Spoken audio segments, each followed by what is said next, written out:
I'm originally from California. Oh, sorry, I'm gonna just do this. I don't know what happened there, but okay, there we go. But I've accepted a position at Baylor and will be an associate professor there starting in August. So I'll be moving to Texas this summer, which I hear is the coolest time of year to come to Texas.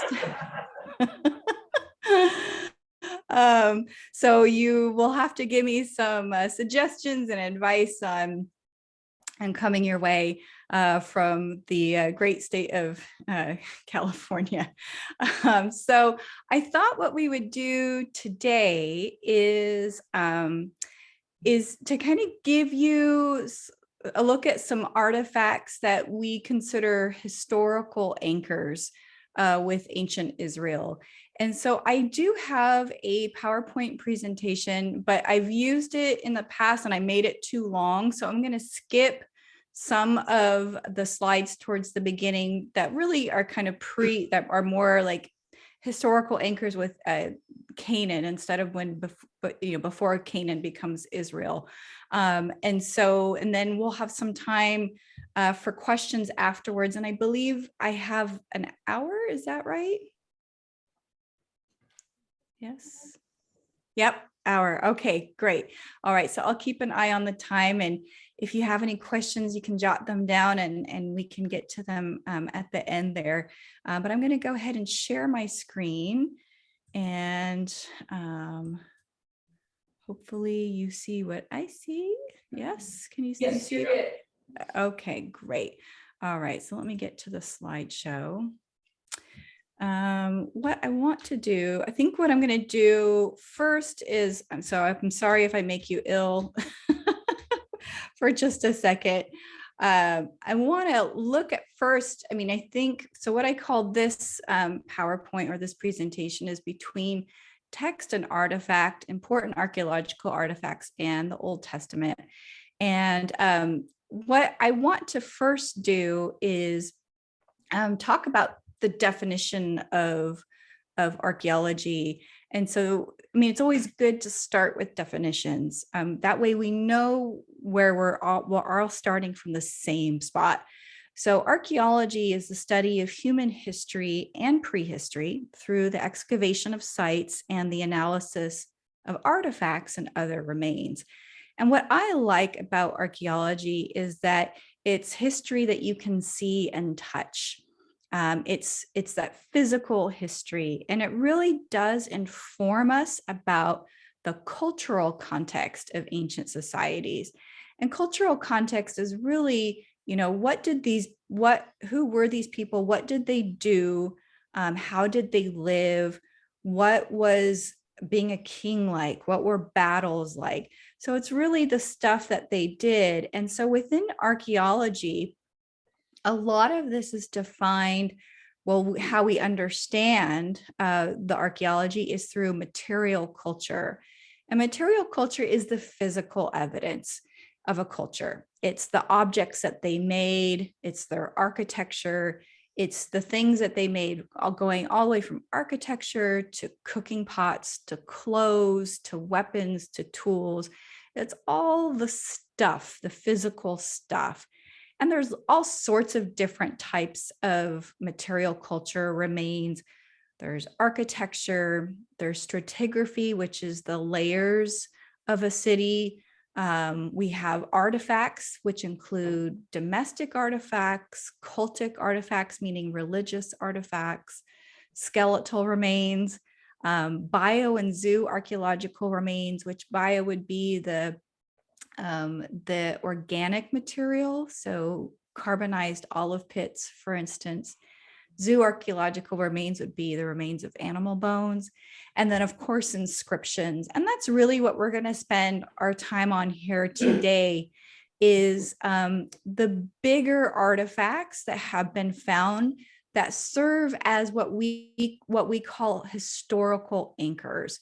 Now, historical anchors are those things outside of the Bible, in our case, the biblical text, that helps us anchor these events in a historical timeline, things that give us another strand of evidence to say, okay, great. We've got what the biblical text says, and that's wonderful. But most of the text that we have in the Hebrew Bible was written and redacted significantly later than the events that they talk about. So we want to have as much other stuff as possible to help support that and to help, us discuss what happened and the literature and all these other things, what actually went on. And that's why historical anchors are so helpful, because they give us another anchor, another strand of evidence to point to. So what I want to first talk about before we get to some of these historical anchors is this concept of a tell. Now, I don't know, is this something you guys have heard of before? I can still see you, so raise your hand if you've heard of the concept of a tell. Okay, so some of you. So a tell is basically a human-made mound, and that mound is really layers of a buried city.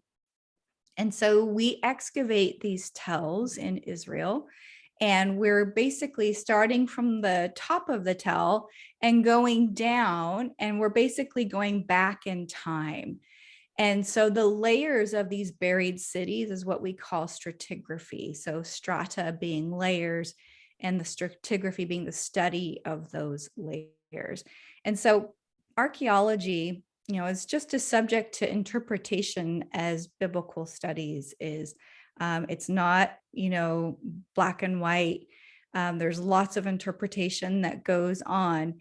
But most of archaeology is not about, the big monumental stuff. And by monumental, I mean the people and places and events of prestige. So that would be like your kings and your palaces, your temples and your priests, your battlefields. Those would be your, your elite or your monumental people. A lot of the stuff we actually excavate is more of the mundane, the daily life stuff related to this town. So this picture you see in front of you is a site called Tel Rehov, and this is in the Jordan Valley in Israel. And you might be able to see my cursor here. You can see all this flat land around this big mound. Well, this big mound is the Tel. Here's the Jordan Valley surrounding it. And this is going northward here. And the mountain is a plateau of Jordan, the country of Jordan's on the other side. And, sometimes these tells, like this one, don't look like they belong because you see all this flat land. But sometimes they blend in depending on the topography of where it is. But this is the site of Tel Rehov. So Tel being that it's a tell. And we're not sure of the biblical name of the site. There's, some ideas, but this is where I trained as a master's student. And so the site has a lot of, affection for me, but it's a great picture of what a tell is. Excuse me while I take a sip of water real quick. And so this gives you an idea of what it is we actually do. But the stuff that we're going to talk about today, this is the monumental stuff, that the big artifacts. And you don't find these, big significant historical anchors regularly. These are special, but they're special and we want more of them. So I'm not saying, oh yeah, it's not a big deal. These are a big deal. And they help as historical anchors to help further illuminate the biblical text and the events and the people within it. And so I'm going to go ahead and skip forward past some of the Canaan and Egyptian stuff. And I'm going to start with right here, one Egypt and Canaan slide, just to kind of give you a good picture of that. I'm going to pin you here. So just, there we go. That way I can see you all. Okay, so what we have here, this picture is what we call a stele.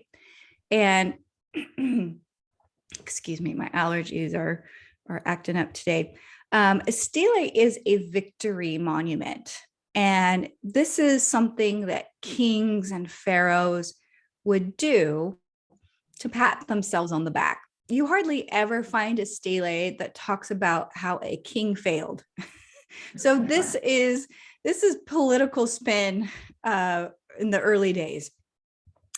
And so this stele you see in front of us is the Merneptah stele. And Merneptah was the pharaoh. He's the son of Ramses II. And you can see his dates here, 1213 to 1203 BC. And he fought a group called the Sea Peoples. And those Sea Peoples are, one of the groups of these Sea Peoples is a group that we are more familiar with, known as the Philistines. Because the Philistines entered the scene about this time. But Merneptah also conducted a military campaign into Canaan.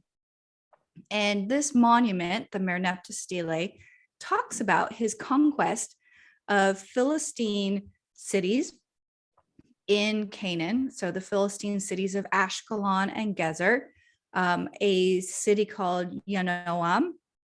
And he also mentions a people group known as Israel, and that Israel's seed is no more, is what he specifically says.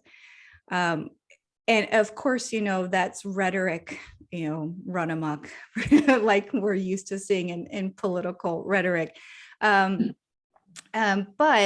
the great thing about the Merneptah stele is that this is the first mention, the earliest and first mention of a people group called Israel outside of the Bible. So this is our earliest mention. And this stele dates to about 1208, 1207. So this is really helpful when we're trying to understand, when did Israel settle in Canaan? So we know from this earliest mention that a people group called Israel was settled in the land that later becomes known as Israel by around 1207, 1208. And so this is really helpful. This is the first big historical anchor when it comes to understanding ancient Israel. So going on to our next slide, this is the site of Ain Dara. And Ain Dara is located in Syria. This is an Iron Age site, and it's springtime. You can tell because it's green and beautiful.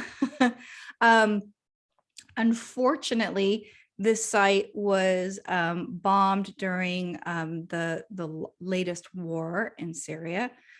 So I have yet to see pictures of what it looks like now. But the reason why this site is important is because this is a temple. This is a temple to a Syrian or Northern Canaanite deity.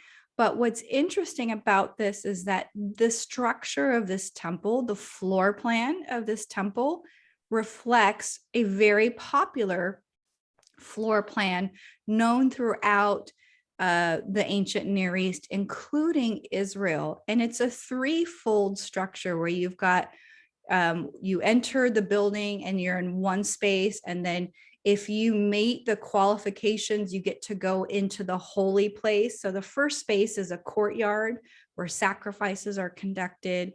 And then if you're a priest, you get to go into the holy place. But then if you are a high priest, then you get to go into the next room, which is the most holy place. And so this is a typical three-tiered structure of a temple that, according to the Hebrew Bible, the temple in Jerusalem that Solomon built was also the same floor plan. And so you can see the remains. And what's also fascinating about this temple is inscribed into the stone are footprints. And these footprints are supposed to be footprints of the God that's worshiped in that temple going to the most holy place, which I think, wow, that's so clever and interesting. I haven't seen that much anywhere else.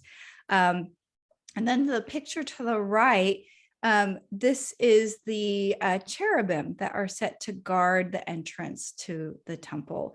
So we see similarities in how things are built, not who they're worshiping, but similar popular styles of architecture.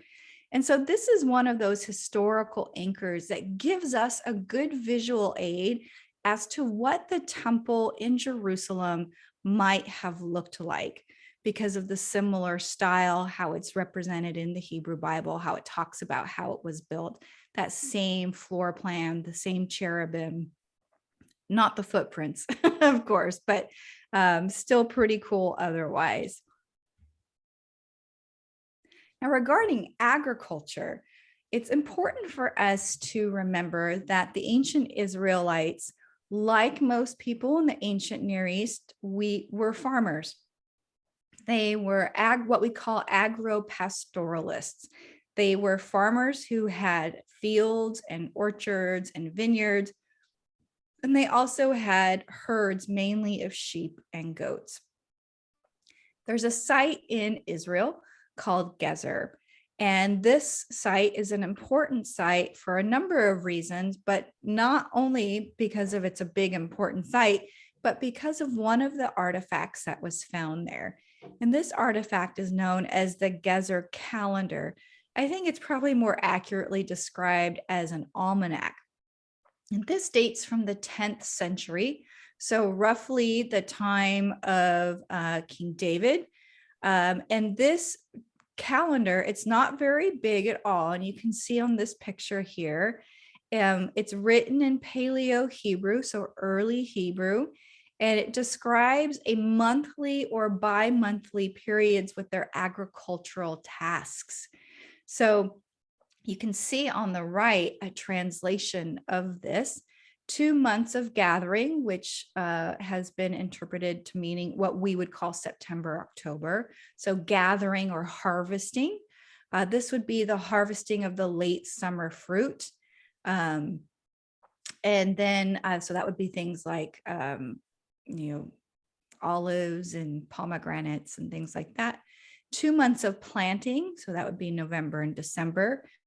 2 months of late sowing, January, February, 1 month of cutting flax, that would be March, 1 month reaping barley, that would be April, 1 month reaping and measuring grain, that would be May, 2 months pruning, and 1 month of summer fruit, again, starting in August.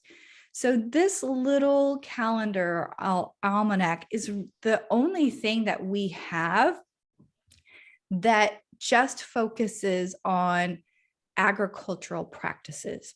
And so it gives us a good clue as to what did their agricultural calendar look like. So for most of us, we based our year on a yearly calendar, just like the regular calendar when the year begins. But for those who are farmers, and particularly in the ancient world, their year would cycle around the seasons. And that's how they would time and do their cycle within their year, when to do what, when to harvest, when to plant. And of course, all the agricultural holiday celebrations that go along with this, which helps us understand their religious rituals as well. So this is one of those few things. And if you ever get a chance to go to Israel, which I highly recommend you do, there is a very big and wonderful museum in Jerusalem called the Israel Museum, and they have amazing archaeology wing, and you can see the Gezer calendar there. Now, this next historical anchor is probably one of the most significant ones has been found in recent years. So I think this was in 2003, 2004, when this portions of a stele were found. So remember, a stele is a victory monument. So we don't ever really get anything bad unless a king is saying, so-and-so defeated me, but I cried out to my God and my God rescued me and I defeated my enemy. That's really the only time you get, a king saying, I didn't, do everything that I should have done. So this stele was found at a site called Tel Dan, which is, so it's a Tel because it's got the name Tel in it. And it's located way up north in the northern part of Israel. You might recognize the name Dan because there is an idiom in the Hebrew Bible that talks about all of Israel. And it says from Dan to Beersheba. And that basically just means all of Israel. And so in the 90s and early 2000s, there was a huge debate between biblical scholars and with archaeologists. And this is when scholars who wanted more historical anchors, who really just kind of questioned the historical reliability of the Bible. And so there was a big debate between the group who questioned the reliability and those who didn't.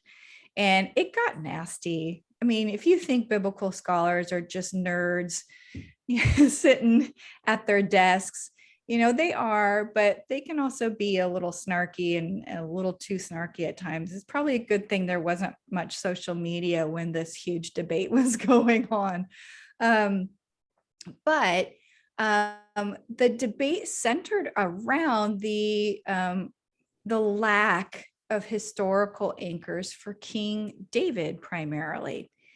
And of course, the biblical text talks about David all the time, right? I mean, he's the man. And so you get a lot of talking about David and David's establishment of the kingdom. But outside of the Bible, there was no mention of him anywhere that anyone had found yet until the discovery of this Tel Dan stele. Now, this stele was found in fragments. It was found, sorry if you can hear that, it's a big helicopter going overhead. It was found in fragments in secondary use. And what we mean by secondary use is that this stele was clearly erected somewhere. And then for some other reason, maybe because it accidentally fell or they needed building supplies, but it was in pieces and they used it as part of a wall. And so when they're excavating at Dan, a volunteer, the light hit this wall that she was excavating just right. And she saw all these squiggly lines on the stone and she thought, well, that's unusual. And she called over the archaeologist and sure enough, it was an inscription. And the inscription was these fragmented pieces of a stele. And the stele dates to around 842 BC. And this stele describes the defeat of a king of Israel named Joram and a king of Judah named Ahaziah by a king in Syria, also known as Aram Damascus. So this is about the 9th century. And the battle was around the 9th century, but the stele is a little bit later. And you can see the translation of the inscription on the bottom here. And I don't know if you can look at this picture of the stele and you could see this white part right here. So this is the phrase that they highlighted. This is the important phrase. So the text says, And I killed Joram, son of Ahab, king of Israel. And I killed Ahaziah, son of Joram, king of the house of David. So in Hebrew, that would be Beit David, Beit meaning house, David being David. So this is mentioning, so that's translated as house of David. Now, Beit can mean a literal house, but it could also mean a dynasty. So this is the first mention outside of the Bible that we have of a dynasty of a man named David, King David, the King David that's talked about in the Bible. And so this kind of came at the tail, towards the end of this big debate about, if David was a real person or not. And so the finding of this was just really providential, because it came during this argument. It's like, well, wait a minute, here's this inscription that talks about the dynasty of King David. So clearly we have proof and a historical anchor that a man named David was king of Israel and established a dynasty there. So those people who were questioning the historical reliability and that if David even existed, of course, we could say, well, what about the Tel Dan stele? Like, oh yeah, okay, yeah, we get you. Another stele that we have is known as the Mesha Stele, also known as the Moabite stone. So this dates also to around 840. And this is a stele by a king named Mesha. And Mesha was king of Moab. Now, Moab, if you're familiar with the names of the regions of Israel's neighbors to the east, this is on the other side of the Jordan River, which would be modern day Jordan today. Moab is one of those regions. And there's a famous biblical person who was a Moabite, and that's Ruth from the book of Ruth. So this inscription, Mesha, this is one of those steles where the king is talking about how things aren't going good for him, how things are going badly, until he calls out to his god Chemosh, and how then Chemosh then assisted Mesha to throw off the yoke of the people group who was enslaving them, and that was the Israelites. And so on the stele, it refers to Israel, and it refers to the king of Israel named Omri, refers to the house of Omri. Now, Omri may not sound familiar to you, but you may be more familiar with his more famous son, Ahab. So Omri was Ahab's father, and Omri, this was when Israel split into two kingdoms. So that we have the kingdom of Israel in the north and the kingdom of Judah in the south. And Omri was really the only king of the northern kingdom of Israel who established a successful dynasty. And for one of those reasons that it's considered successful is that he expanded his territory. Well, he expanded his territory into Moab. And of course, the Moabites, especially King Mesha, didn't like it. So when Mesha creates the stele, he only does so because he was able to push back Omri and get their freedom back from under the thumb of the Israelites. But also, this stele mentions the Israelite God Yahweh. And this is the earliest extra biblical reference to Yahweh outside of the Hebrew Bible. And what's interesting too, I think this is in the Louvre in Paris, and you see these different colors here. Well, when they found the stele, I believe the story goes that it was some Bedouins who showed it to some scholars, and they made the good judgment to do a graphite rubbing of the stele. And they were going to come back and they were going to purchase it. Well, the Bedouin thought, well, if we break it into pieces, we'll get more money for it. And so they broke it into pieces, but thank goodness they had the rubbing that they did so they could put it back together and redo that. So my cat's coming in for a visit, so I apologize if she disturbs us. So we're going to fast forward a little bit to when, so Omri is king in the north, and then his son Ahab becomes king. And Ahab was married to a certain Phoenician princess named Jezebel. Maybe that sounds familiar to you. But in this world, there's usually some sort of superpower, right? Some sort of superpower who dominates the ancient Near East.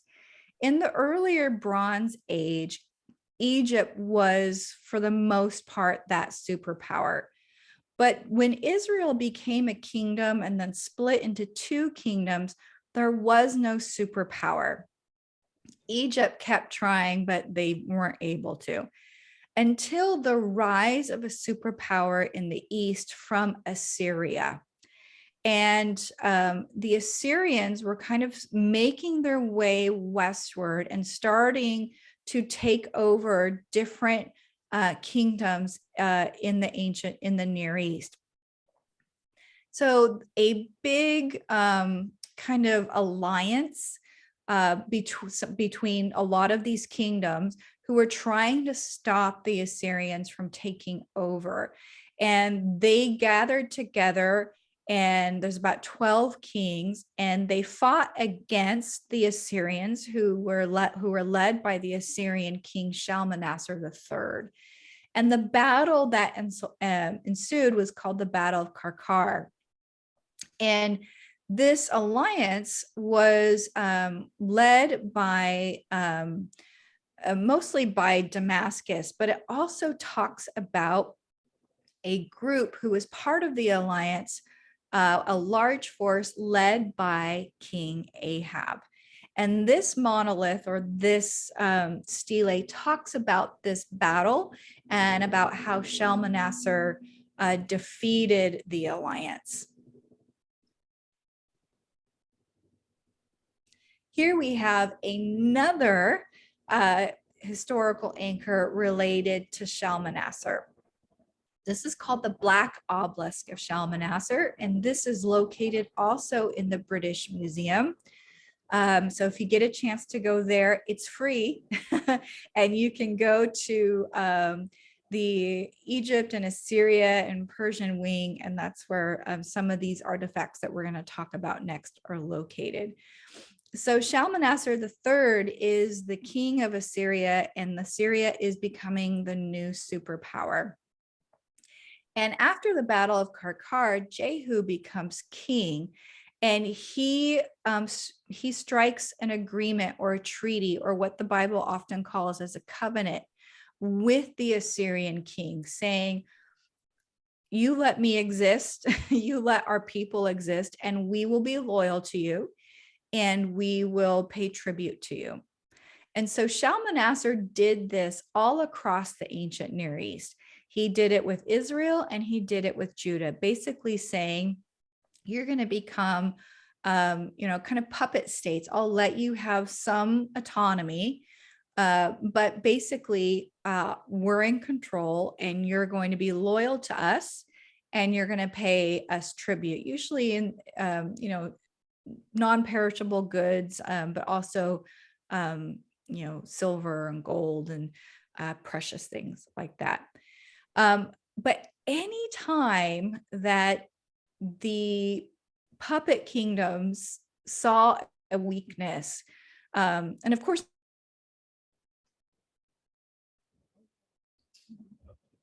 give it a second.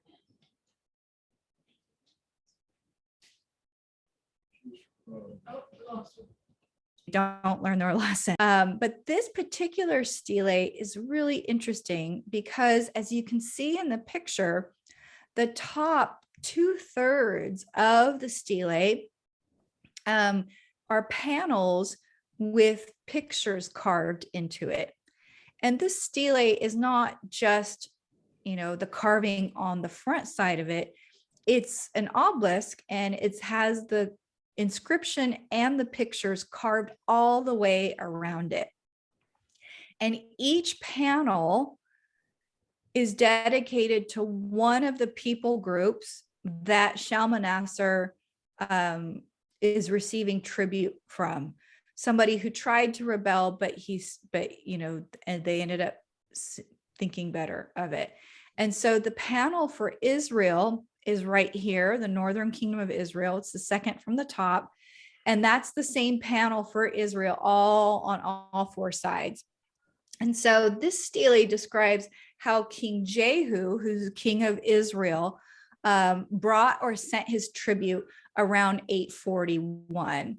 And you can, in the inscription talks about the tribute of Jehu, son of Omri. So there's the name Omri again. I received from him silver, gold, a golden bowl, a golden vase with pointed bottom, golden tumblers, golden buckets, tin, a staff for a king, and spears. So this is part of the tribute that, as having a covenant treaty with the superpower, that they were supposed to provide on a regular basis. But what I love about this, let me see if I have it on a next slide. I do. So this is a close-up picture of one of the panels of the picture of Israel. So we don't get a lot of inscriptions, and when we do, they're not usually pretty significant. But what we get even less of are what we call iconography. So iconography is basically representational art.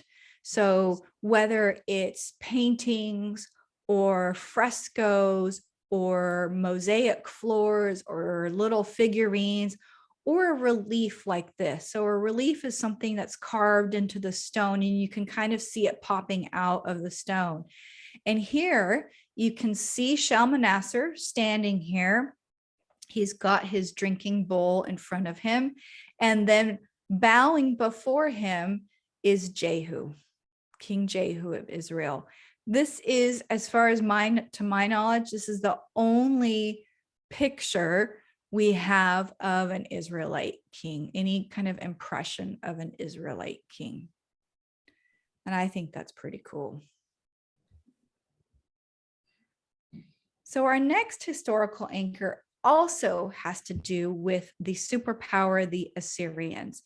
And the Assyrians got really tired of all the rebellions.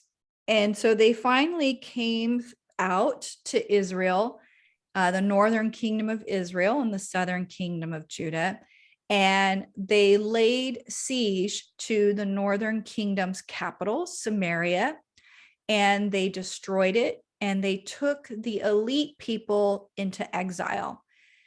And then they turned their attention to Judah, because Judah also participated in the rebellion. And this is when King Hezekiah was king of Judah. This is also the same time as Isaiah the prophet. So this is the 8th century. And Hezekiah was king, and he refused to pay tribute.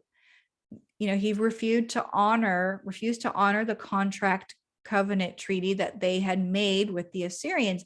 And Isaiah the prophet says to Hezekiah, no, you need to honor this. This is what the Lord wants of you. Otherwise you're going to be destroyed. So Hezekiah changes his mind and does send the tribute, but it's too late.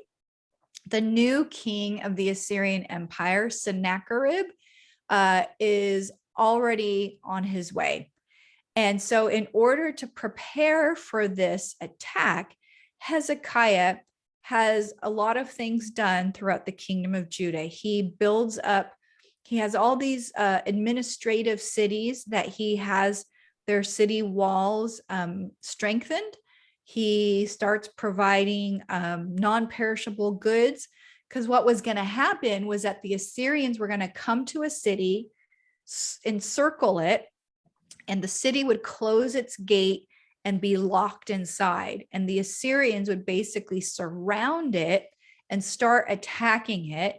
And sometimes they would just surround it and wait, because the goods, the non-perishable goods, can only last so long. So that was a pretty common strategy. So Hezekiah knows this is coming, but he also knows that Jerusalem, the capital city of the kingdom of Judah, he knows that they are in danger, in particular because their main source of fresh water, the Gihon spring, is outside the city walls. And he has to find a way to bring that water inside the city without the Assyrians knowing, so they can withstand the siege that's to come. So he has this water tunnel, this underground water tunnel built from the Gihon spring, which is outside the city walls. And he has a pool built inside the city walls called the Pool of Siloam. And he has two working groups starting. This is way underground. So if you're claustrophobic, don't go there. But they two working groups start on either side, and they start working towards each other, and they notice that they're off. And so there's a fissure in the wall, and they can hear the workers on the other side. So they turn and they meet each other, and the water starts flowing through. Now this, this is Hezekiah's tunnel, and you can go through it today. When you go through Jerusalem, you have to bring a flashlight. The water is clean and fresh and nice and cold on a hot summer day. You can see the different water lines here. And you can also see some of the chisel marks from building the tunnel. And so Jerusalem was attacked by the Assyrians in 701. They don't destroy the city, but and I'll talk about this in just a second, but leaves it standing. Now, of course, the Bible talks about how this is because God intervened and there was a miracle and kept Jerusalem standing. But related to Hezekiah's tunnel is an inscription that was found in the tunnel, and it's called the Siloam Inscription. And it talks about how the two groups of workers were starting on either side and working their way in, and then met each other in the middle, but they were off by a little bit.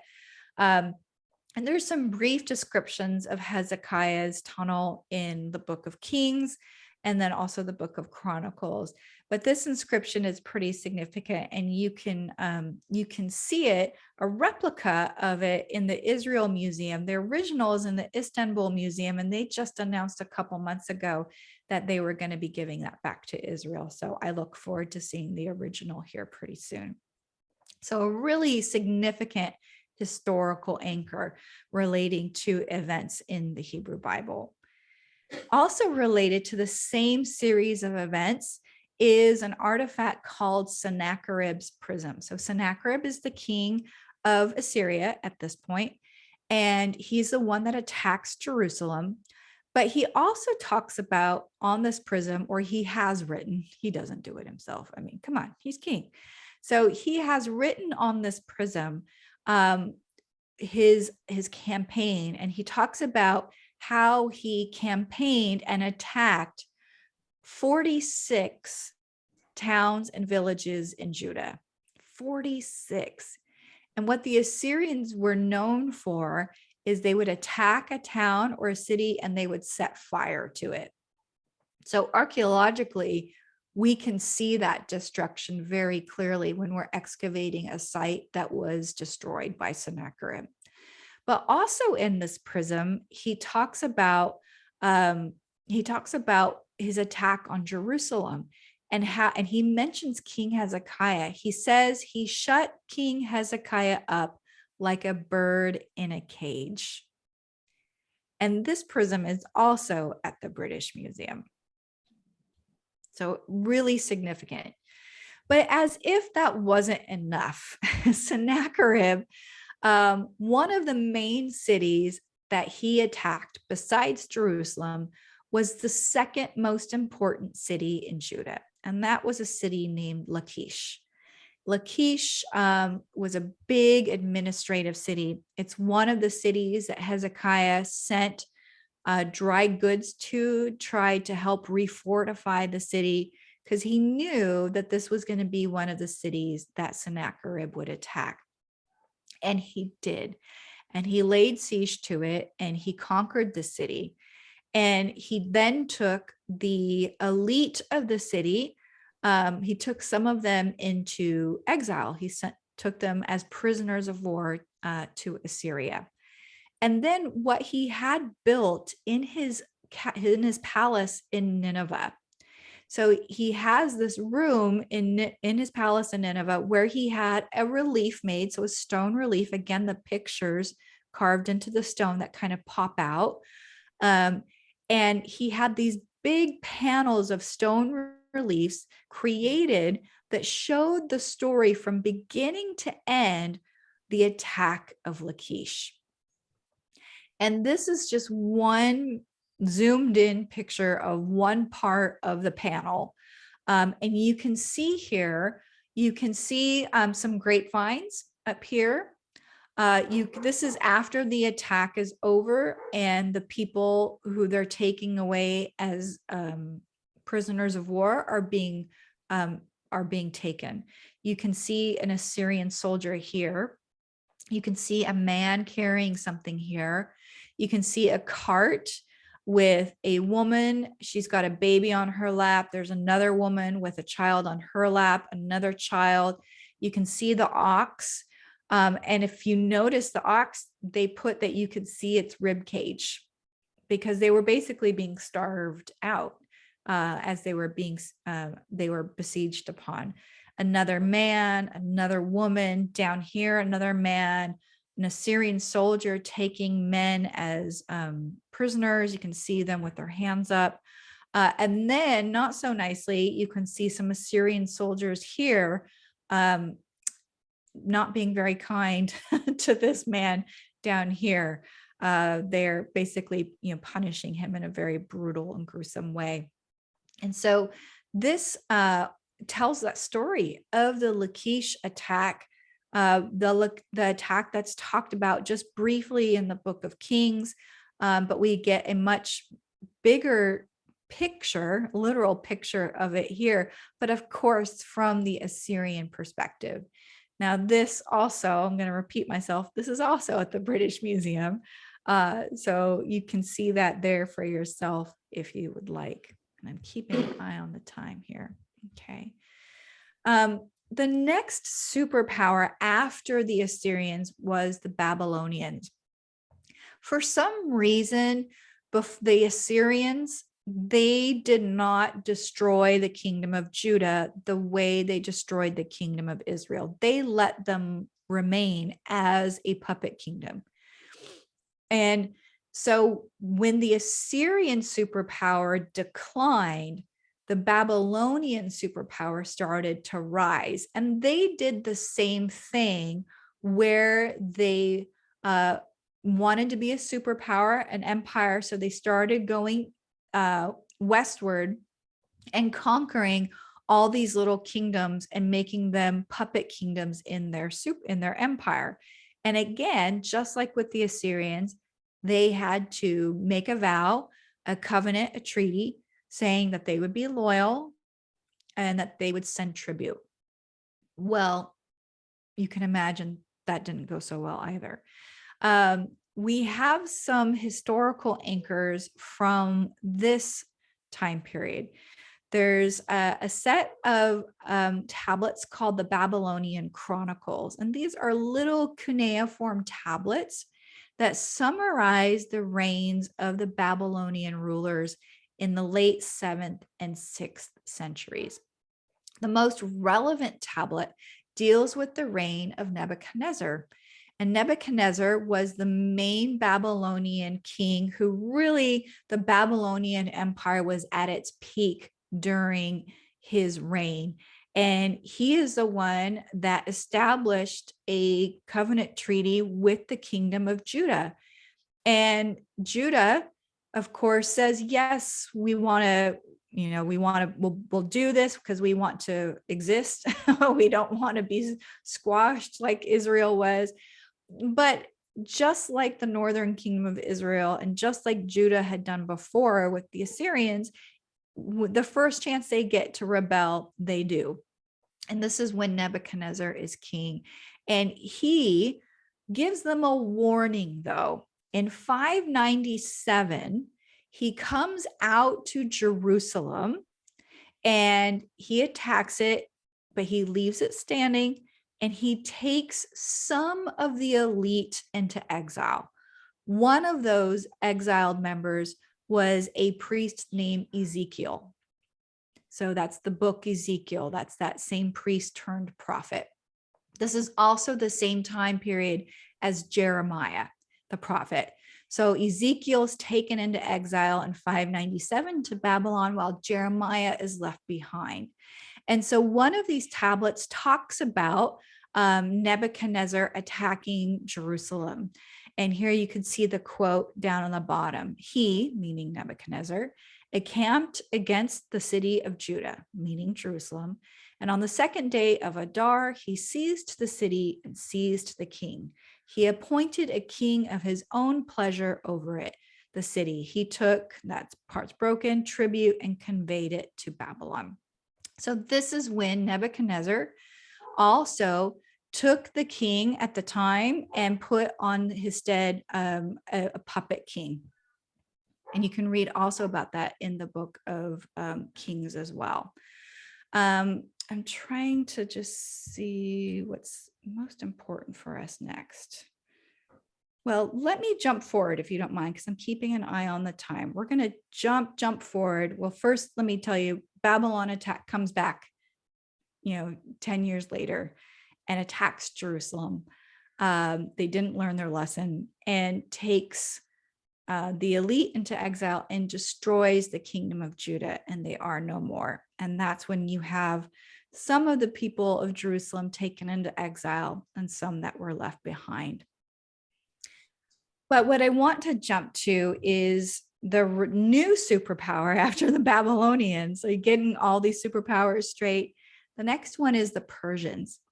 And the Persians take over from the Babylonians, and they inherit all of these exiles. The exiles from the Assyrians, the exiles from the Babylonians. And Cyrus is the king of Persia. So he becomes the king of this new empire. He's also known as Cyrus the Great, if that sounds familiar.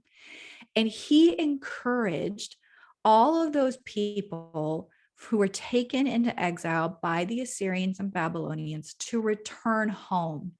And not only that, to give them funds to rebuild the temples to their gods. And this is known famously as the Cyrus Cylinder. And you can see a picture of this cylinder here. And there are multiple copies of it because you have to take a copy to all the ends of the empire. But this is talked about in the book of Ezra. So in Ezra chapter 1, it talks about how God uses Cyrus to allow the Jews to return home. Now, the cylinder itself doesn't specify what people groups, it's just talking about all the people groups. But of course, in Ezra, it's applying to them. So they mention, that, this is the Jewish communities that were taken into exile can now return home. And so this is one of those historical anchors that is also really important because it shows us, along with the Hebrew Bible, that Cyrus does allow this. And we do see in the book of Ezra and Nehemiah the conflict between those people who were taken and those people who were left behind, and the conflict of how to do life now that they've had two different experiences, one very traumatic. So the one I want to really just finally talk about, and I'm sorry, I'm just skipping ahead, is probably one you're familiar with, and that's the Dead Sea Scrolls. Can I see a show of hands? How many of you guys are familiar with this topic a little bit? Oh, good. So much better than my undergrads. So as you know, they were discovered in 1947, 1948 in the caves overlooking the site of Qumran, which is on the northwest shore of the Dead Sea.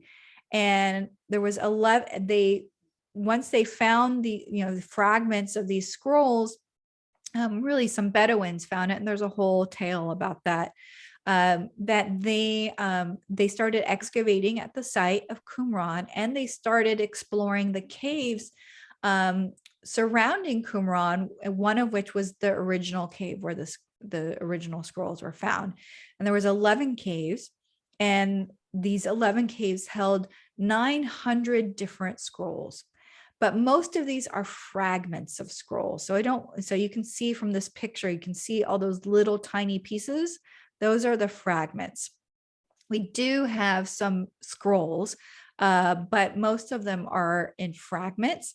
And there's lots of material, including literature from the community that lived at Qumran. They think this is an Essene community. This community who had special rules and regulations. They were kind of almost like a monastic type sect. So some of the fragments pertain to their rules and regulations as a community. Some of the scrolls pertain to later literature, but a lot of the literature, the scrolls or fragments, have to do with books from the Old Testament, from the Hebrew Bible. And what's fascinating is that every book of the Hebrew Bible, there were fragments or scrolls of every book were found except one. And that's the book of, anyone want to guess? Esther. Book of Esther. So far, they haven't found something for the book of Esther yet. But what's exciting about this, as far as a historical anchor, is that before the discovery of the Dead Sea Scrolls, our earliest copy of the Hebrew Bible was from 1000 AD. Yeah, 1000 AD. The Dead Sea Scrolls, they date from about 100 BC to 100 AD. So these are the earliest copy of the Hebrew Bible, the Old Testament, that we have. And what's exciting now is that with the rise of new technology, that the scrolls are continue to be examined with new technology like infrared technology. I was able to go to the lab and see work done with some of these new technologies, and that they're just learning so much about these scrolls with all of this new technology. So I'm sure there's more out there. I'm hoping that we'll be able to keep excavating and to find new historical anchors that help us understand the Hebrew Bible better. So I know that's a bit of a drinking from the fire hydrant approach, but those are some of the main historical anchors that I think are relevant to our study of the Hebrew Bible. Well, thank you. Hold on, let me make sure that, yeah, there we go. Thank you so much for that. That was great. We're really, really appreciative. And I know that we have questions more than likely. So kind of formulate, if you haven't already, your questions. And then I'm going to pass the mic around. This one over here. Actually, let me grab it. And ask your question, remember, succinctly. Ask a succinct question, please, so we can get to some more. But David, we'll start with you. Oh, it's on. You had mentioned that there were temples similar to the Hebrew temple. We know that the Hebrew temple, they had to do a lot of ceremonial cleansing, and I have seen mikvahs in the associated with the first century. I don't know how long ago these happened, and were ceremonial cleansings unique to the Hebrews, and were there structures like mikvahs? How far back did those go? That's a great question. So you're right that a mikvah, so it's the singular, so plural would be mikvaot. You find them a lot in starting with the first century, AD. But we don't have them earlier than that. And so the question is exactly what you're asking. When did this begin? And as far as I can recall, I think this is pretty unique to Israel. But if we don't see them before the exile. So some scholars think that maybe it started at, because of the exile, there was a great concern for following the Torah, because before that, if you read the Hebrew Bible, you see Israel made this covenant with Yahweh. They were supposed to worship Yahweh alone, but they didn't do that so well. And the exile became seen by the Israelites themselves as a punishment for breaking that covenant. So those people who were taken into exile, they begin to reevaluate everything, and they start to take their covenant with Yahweh much more seriously. And so they start to really focus on the Torah, because there's no more temple, right? So the Torah is mobile. So they start to become more devout, more monotheistic. They start to really dedicate themselves to the observance of the Torah, because in their mind, that's going to be what stops them from breaking the covenant again. So when they come back from exile, the people who were left behind were kind of just always doing things as they were, at least so we think right now. And those who came back from exile had this, really kind of intense observation of the Torah. And so this is when scholars think that things like the synagogue began to develop, like the mikvaot began to develop, but you start to really see it in that post-exilic periods, but you see a lot of them in the first century. Awesome. Okay, other questions? Can we just kind of pass the mic around? So let's go here and then we'll come over here. So yeah, just a real quick question. In our book, we read on archaeology, and some of what you said, there's very few artifacts that have been discovered. And it's surprising to me because there's a lot of wealthy Jews, a lot of wealthy Christians, a lot of incentives. You would think there would be a lot more excavating and discovery of artifacts, and why isn't there? Well, people don't share their money with us. Excavations are very expensive to conduct. They're very slow. And like I said, most excavations, you're not anticipating. I mean, we always find stuff, always. There's tons of stuff that we find, but it's just not the big newsbreaker stuff, like the Dead Sea Scrolls or any of these major historical anchors that we talked about. Those are exceptions. What we find are cooking pots and storage jars and houses and city gates and things like that, things that, reflect more accurately the daily life of ancient Israel, more so than any monumental artifact. But we can't say when and where we're going to find them. We have no idea. So it could surprise us, like the Tel Dan one was totally just a surprise, not something they anticipated at all. But like in Assyria, you get to a palace, and you excavate a palace, and there's usually a library. And in that library, you're going to find a lot of great stuff. But the problem with Israel is excavating a palace in Jerusalem is really hard, because they're not sure they found it. Some people think they might have, but there's no library yet. So Israel was not as good, as far as we know, about documenting stuff like the superpowers were. So we're always looking for volunteers. We're always looking for donations, and we always are finding stuff, and it's exciting to us, but a lot of it isn't the stuff that makes news.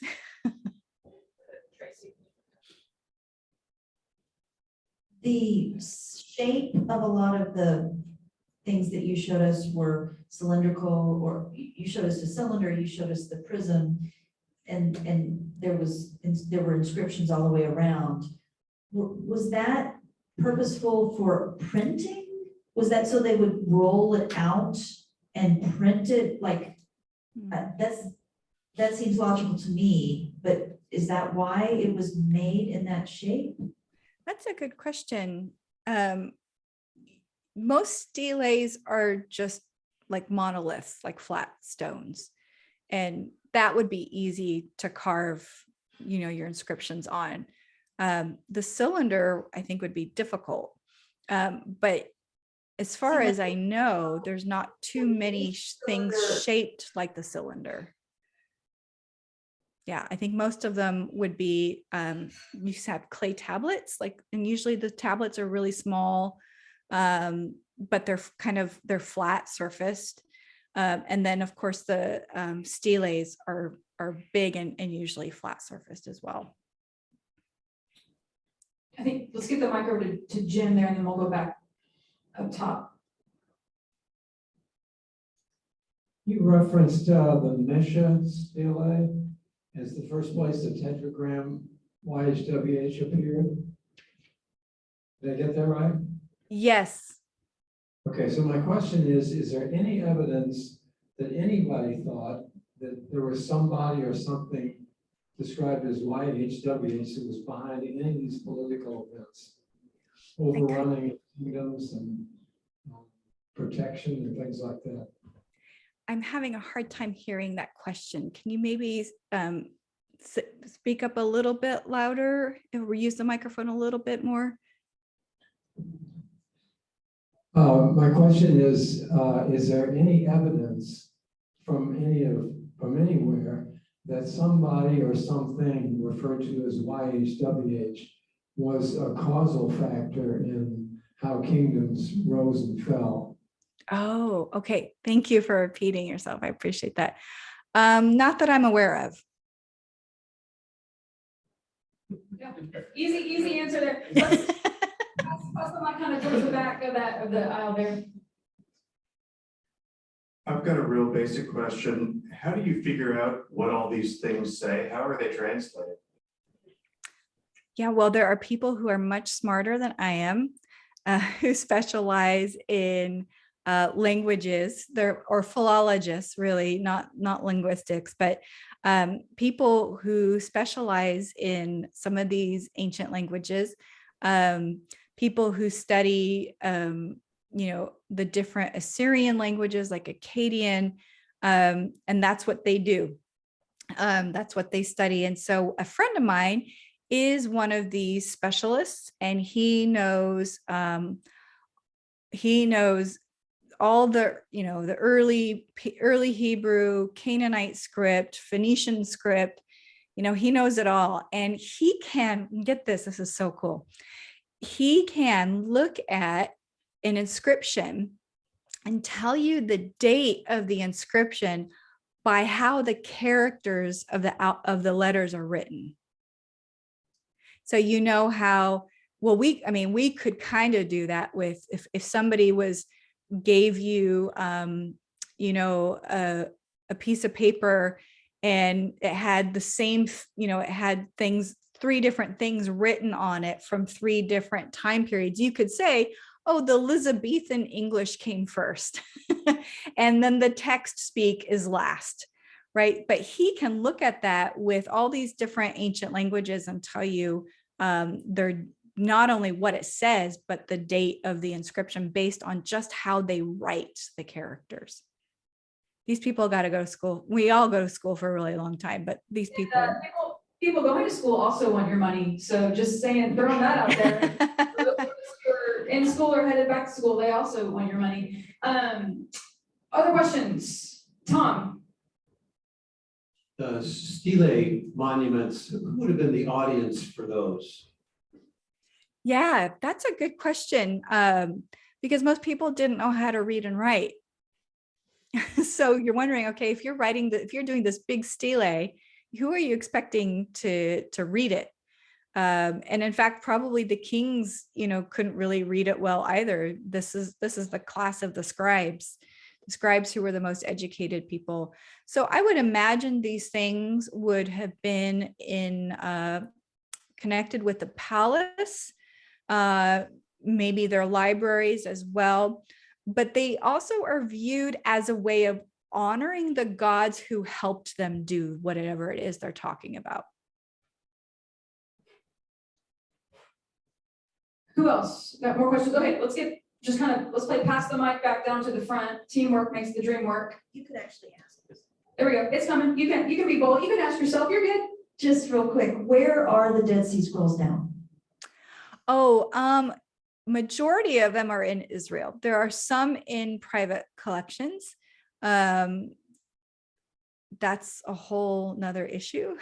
That's an ethical issue. But majority of them are in Israel. And if you go to Israel, there's a big museum next to that Israel museum I was telling you about. There's a museum next to it called the Shrine of the Book. And they have the big Isaiah scroll, which is like the most complete scroll that they have, and other scrolls from the Dead Sea Scrolls there. But a lot of them are in the lab being analyzed again. That's what I was getting at, though. Where's the lab that you went to? Oh, right. So the lab I went to is at the Israel Museum. Oh, They have cool. they have a big lab there where people are working on those things. Chris, did you have a question right here? And again, depending on where you fall with the ethics and all this on that, there is a piece of one of the scrolls at Lanier Theological Library in Houston. Right. So you can go, it's about this big, but you can go look at it with a magnifying glass. Again, depends on where you fall with the ethics of all that. But You can it's still there. go look at it. We can ask her about that in a second. Let me let Chris ask his question first. Mine's a general question. What surprised you the most in what you've learned in your career doing this? It surprises me the most. I don't know. That's a great question. That's okay if you don't have an answer. I just was thinking that there might have been something that you learned along the way that surprised you that was kind of like an aha moment. Well, when I was first starting out, when I was a first year master's student and I went on my first, full season excavation, you always remember reading and learning about the idols in the Old Testament, right? They talk about them all the time, that the Israelites worshiped, idols. And as at least in a children's Bible, you always think, oh, they're these big things that are covered in bronze or gold or whatever, but they're not. They're little, and they're made out of clay. We call them figurines, and we find them regularly, especially in houses. So I've always found that fascinating. Okay, so when you mentioned the ethics of separating the Dead Sea Scrolls and other artifacts and stuff, and this is a big conversation in just the museum world of should artifacts be returned to where they came from. Can you speak just a little bit to that? You don't have to reveal kind of where you fall on this, but can you kind of give us some background as to why that's even a conversation that's going on? Sure. Well, there's so many facets to that conversation. One is, like for instance, the British Museum, all these artifacts that I showed you, they were taken from their origin, their location of origin. They weren't given permission to take them. This was, of course, during the colonial period. So there's a lot of feelings about that, about who has the right to have another country's historical artifacts. And his countries are kind of starting to stand up for themselves, saying, we want our stuff back. But then you also get into the question of, okay, well, how many people are going to see this in Iran or Iraq? But more people would see it at the British Museum.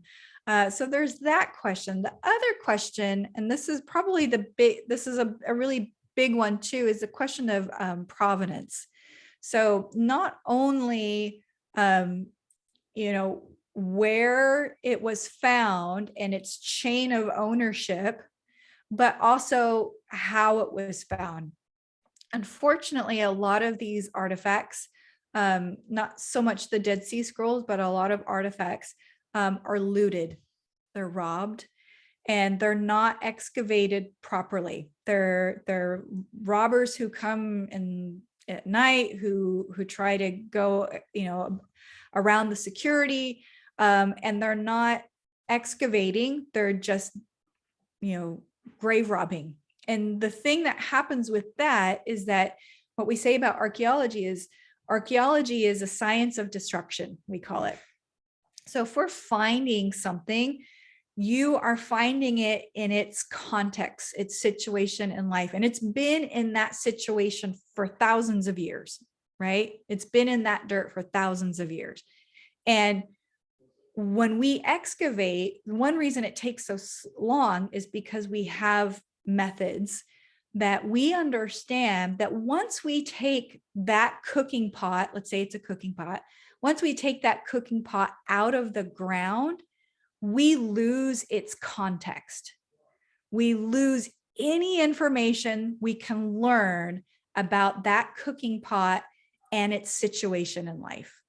And once it's out of there, it's gone. You can't reformulate that experience. You can't reformulate that background, that context. It's gone forever. So when looters are just getting in there and robbing things, they're just getting the goods. That's all they want. Archaeologists, we want the artifacts, but we want the story behind the artifact. We want all the information, as long as, even if it takes us forever, we want all the information we can possibly get about the story of that cooking pot. Where was that cooking pot found? Was it inside a house? Was it in a courtyard? If it was inside a house, what room was it in? What was it next to? Was it next to an oven? Did we find organic material in it or surrounding it? What other artifacts were near it? None of that information is taken by people who rob. So that's another thing. The other thing is the purchase of these illicit antiquities. So the Bible Museum in Washington, D.C. has gotten in a lot of trouble for this, for purchasing, from what some people say knowingly purchase, a lot of artifacts that were stolen and were taken out of their home countries illegally. And they've been fined a lot of money, 3 times now for it. And some people have sold them fake artifacts, including fake Dead Sea Scrolls.